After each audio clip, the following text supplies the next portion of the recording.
नमस्कार दोस्तों, स्वागत है आपका स्टडी आईक्यू। आज हम लोग एक बहुत ही दिलचस्प विषय पर चर्चा करने वाले हैं। इनफैक्ट हम लोग एक सवाल उठाने वाले हैं।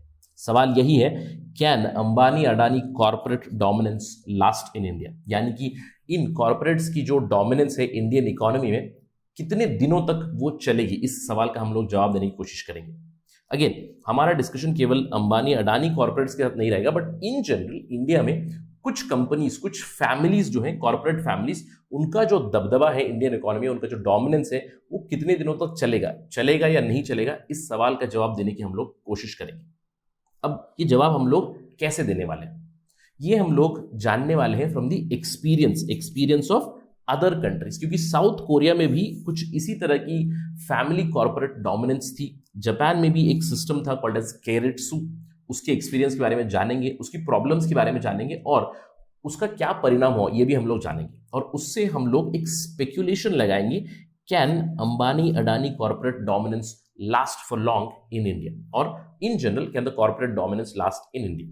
राइट, इस सवाल का जवाब लेते हैं। चलिए, ये सारी इंफॉर्मेशन लेने के लिए मेरे साथ बने रहेगा स्टडी आईक्यू पर। मैं हूं आपका दोस्त राहुल साई गांवकर। अगर आप मुझे फॉलो करना चाहते हैं, you can follow on the ID @rahulsai222। अगर आपको कोई सवाल है, कोई डाउट है, you can directly message me on Instagram. I do reply on weekends, although this weekend I did not, but from next weekend I will surely. इसके अलावा अगर आप प्रिपरेशन कर रहे हैं कॉम्पिटेटिव एग्जाम्स की, here is a list of all the programs that we run. Do visit the details that are given here to avail our services. काफी discount चल रही है, month end discount in October. Do avail those discounts also. Right, एक observation के साथ चर्चा शुरू करते हैं। ऑब्जर्वेशन क्या है?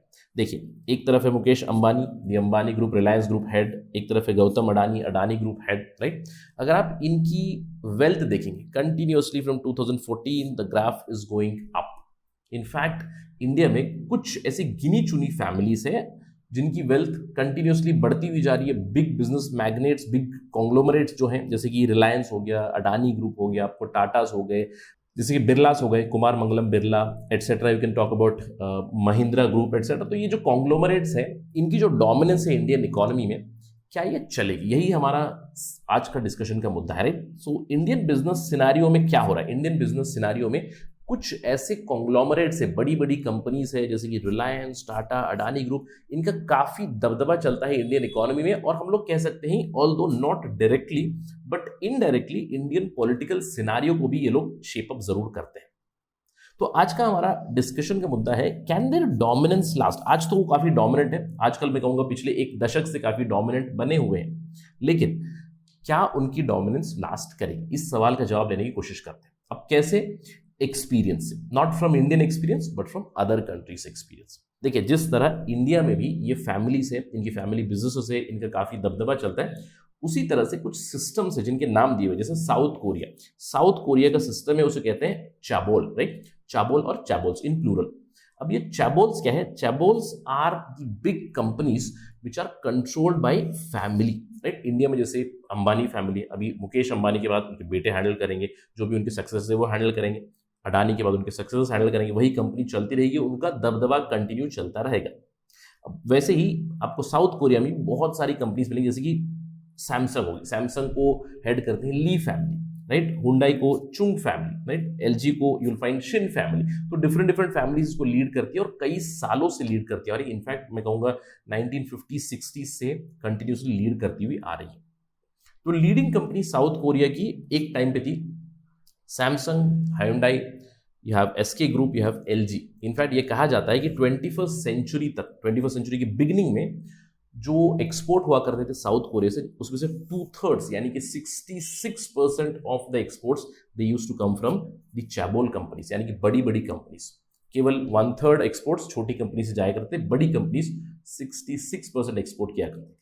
कुछ सिमिलर सिनारियो है, इजंट इट? जैसे इंडिया का अभी सिनारियो, वैसे साउथ कोरियन सिनारियो भी कुछ ऐसा ही था। इनफैक्ट आज भी अगर हम लोग बात करें, आज भी वहाँ पे कुछ चाबोल फैमिली से, जैसे कि मैंने आपको बताया, शिन डोंग बिंग है, एलजी ग्रुप, लॉटे ग्रुप के हेड है।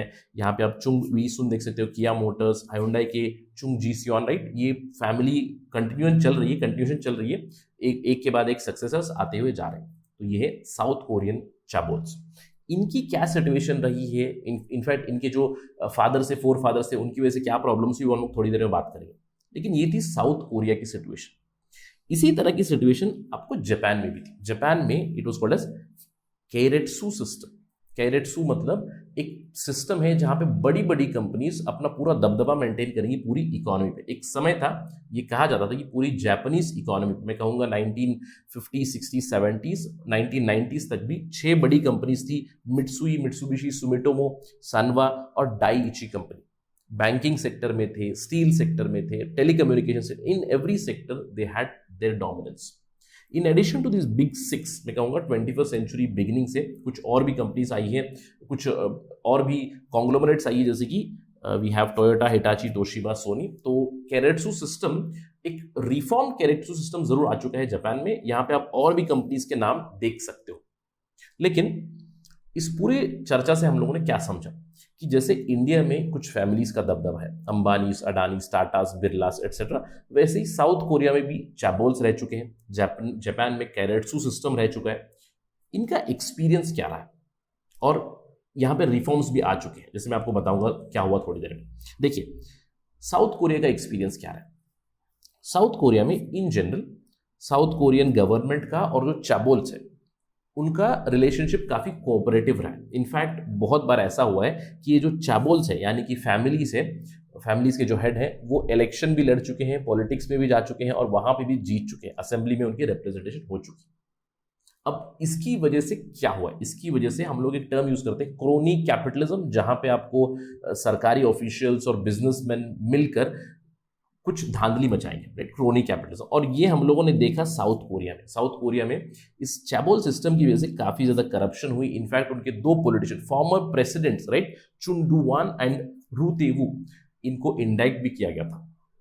इनफैक्ट इन बड़ी कंपनीज चैबोल्स की पुअर प्रैक्टिसेस की वजह से 1997 में एक एशियन फाइनेंशियल क्राइसिस भी आ चुका है। तब से लेकर बदलाव आ चुके हैं, रिफॉर्म्स आ चुके हैं, एंटी कॉम्पिटिटिव प्रैक्टिसेस आ चुकी हैं, right, anti competitive, anti trust legislation आ चुके हैं साउथ कोरिया में।